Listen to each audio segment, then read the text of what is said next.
हमको 3 घंटा खड़े रखा। पेरेंट्स जिनकी बच्ची 31 इयर्स ओल्ड की ऐसी खत्म हो जाती है, उनको 3 घंटा खड़ा रखा और ये हाथ जोड़ती रही। माँ बाप हाथ जोड़ते रहे, हमें एक बार दिखाओ, हमारी बच्ची का मुंह एक बार दिखाओ। हमको नहीं दिखाया गया। चश्मे को कूटा गया, जिसके वजह से आंखों से खून निकल गया। गला दबाकर मारा गया।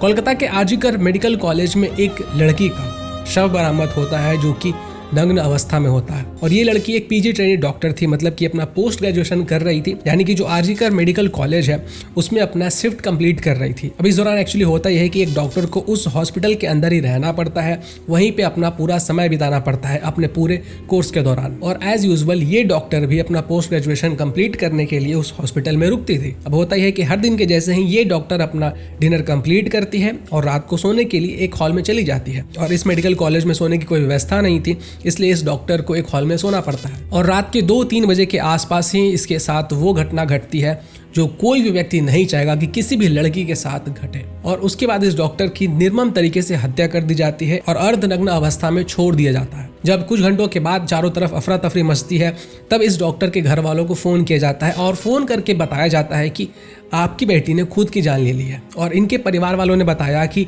उनको मिलने भी नहीं दिया जा रहा था, अपने बेटी को देखने भी नहीं दिया जा रहा था। और जो चीजें इस डॉक्टर के परिवार वालों के साथ की गई है वो बहुत दर्दनाक है। ये जो डॉक्टर थी, इनके परिवार वालों का जो बयान आया, उस वीडियो को देखने के बाद छाती जैसा लग रहा फट सा गया है। ये जो हादसा हुआ है 9 अगस्त करीबन 10:30 बजे, मेरे पड़ोसी को मैं चीखते बिखलाते हुए, रोते हुए मुझे वो लिपटती है और कहती है कि सब कुछ खत्म हो गया। मैंने कहा क्या हुआ? नहीं, मेरी लड़की ने सुसाइड कर दिया है, ये खबर आई है हॉस्पिटल से। मैंने कहा सुसाइड? किसने कहा, कैसे? बोले नहीं, उन्होंने कहा कि ये सुसाइड हुआ है। हम 4 जन, मिस्टर मिसेस, हम और हमारे एक और कर्मचारी, हम जब जाते हैं वहाँ हमको 3 घंटा खड़े रखा। एक पेरेंट्स जिनकी बच्ची 31 इयर्स ओल्ड की ऐसी खत्म हो जाती है, उनको 3 घंटा खड़ा रखा और ये हाथ जोड़ती रही। माँ बाप हाथ जोड़ते रहे, हमें एक बार दिखाओ, हमारी बच्ची का मुंह एक बार दिखाओ। हमको नहीं दिखाया गया। 3 घंटे तक खड़े रहने के बाद ये दोनों हस्बैंड वाइफ अंदर जाते हैं सेमिनार रूम में, और ये पापा अपने dead body of the girl जिसके मुंह में खून था, फोटो खींच के लाके मुझे दिखाते हैं। उन बच्ची का शरीर में कोई कपड़ा नहीं था, पैर दोनों राइट एंगल में मिला गया। राइट एंगल में एक पांव बेड के इस तरफ, एक पांव बेड के इस तरफ मिला गया। जब तक पेल्विक गर्डल नहीं टूटता है, इस तरह 2 पांव को नहीं चीरा जा सकता है।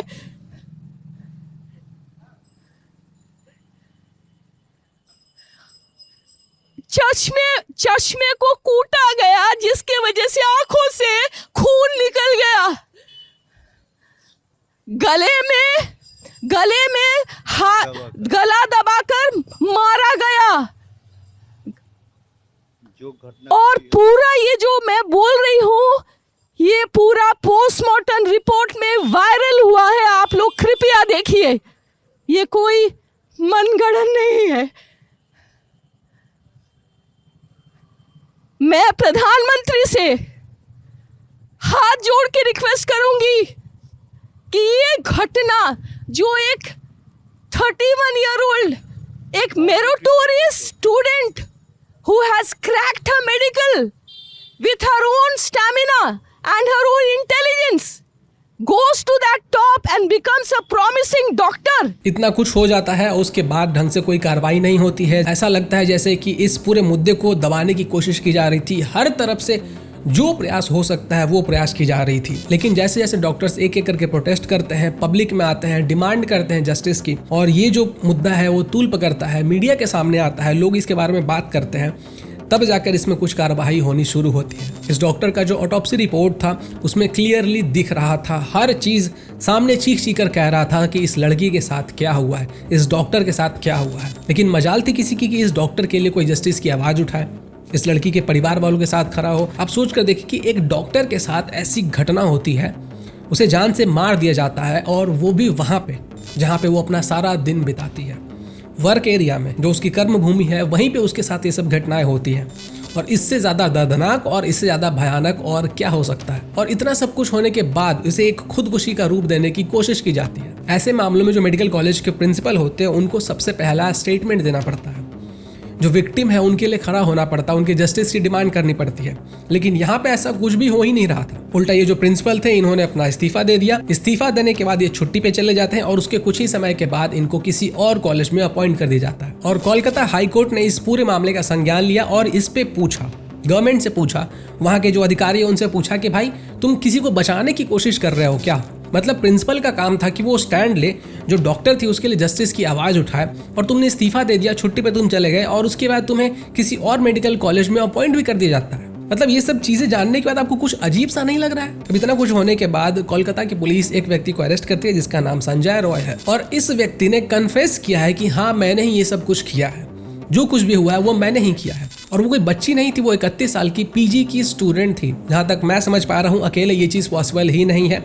अगर मैं गलत हूँ तो आप मुझे करेक्ट करके बताओ कि मैं गलत बोल रहा हूँ। जिस तरीके से डॉक्टर को मारा गया, पीटा गया, जिस तरीके से फ्रैक्चर्स थे, जिस तरीके से खून निकल रहे थे अलग अलग पार्ट से, जो इस डॉक्टर के परिवार वालों ने बयां किया है, उस हिसाब से तो ये एक व्यक्ति का काम हो ही नहीं सकता। ट्विटर पे एक यूजर ने वीडियो शेयर करके बताया कि ये जो आरजी मेडिकल कॉलेज है इसके अंदर रिकंस्ट्रक्शन किया जा रहा है। सीबीआई जो है वो 10 बजे के आसपास आएगी, इस केस को टेक ओवर करेगी, लेकिन उससे पहले ही जो मेडिकल कॉलेज है उसके अंदर रिकंस्ट्रक्शन किए जा रहे हैं। तो क्या ये सबूत को मिटाने की कोशिश की जा रही है? अब इस पूरे मामले में डॉक्टर को जस्टिस तो मिलना ही चाहिए और किसी और के साथ ऐसा कभी भी ना हो, इसलिए जो कल्प्रिट है उसको कड़ी से कड़ी सजा मिलनी चाहिए। लेकिन मेरे कुछ डाउट्स हैं जो मैं आपको पॉइंट वाइज बताना चाहूंगा कि जो 3-4 पॉइंट्स है ना वो बार बार मेरे कान खड़े कर रहा है, बार बार मुझे जो मेरा डाउट है उसको और बढ़ाता जा रहा है। पहला ये कि जिस अक्यूज को पकड़ा गया है वो आसानी से पकड़ा भी गया और उसने आसानी से कबूल भी कर लिया कि उसने सब कुछ किया, और जो मामला है उसको देखकर ऐसा लगता नहीं है कि ये किसी एक व्यक्ति का काम है। दूसरा पॉइंट ये है कि जो मेडिकल कॉलेज के प्रिंसिपल थे उन्होंने रिजाइन किया और उसके कुछ ही समय के बाद उनको एक दूसरे मेडिकल कॉलेज में तुरंत अपॉइंट कर दिया गया। मतलब ऐसी क्या जल्दी थी और इस प्रिंसिपल से ऐसा क्या लेना देना है कि उसे इतना फेवर दिया जा रहा है। तीसरा पॉइंट ये कि जब सीबीआई केस को टेक ओवर करने वाली थी तो फिर रिकंस्ट्रक्शन क्यों किया जा रहा था मेडिकल कॉलेज के अंदर? ऐसी क्या जल्दी थी? मतलब इस समय पे रिनोवेशन करना ये कुछ मतलब ऐसा निकल के सामने नहीं आ रहा है। वो मेडिकल कॉलेज एक क्राइम सीन के जैसा है और वहां से छेड़छाड़ की जा रही है, रिकंस्ट्रक्शन किया जा रहा है। मेरे समझ से ये बात बाहर जा रहा है कि भाई उस समय पे कंस्ट्रक्शन क्यों किया जा रहा है। चौथा पॉइंट ये कि अगर अकेला एक व्यक्ति इस पूरे मामले में इन्वॉल्व नहीं है तो फिर आखिर वो कौन लोग हैं जिनको बचाने के लिए इतना सारा तामझाम किया जा रहा है? क्या वो कोई बहुत बड़ा पावरफुल व्यक्ति है जिसके लिए इतना कुछ तामझाम किया जा रहा है? मेरे ये जो डाउट्स हैं मैं चाहता हूं कि आप लोग इसका जवाब दो कि आप लोगों को इसके बारे में क्या लगता है।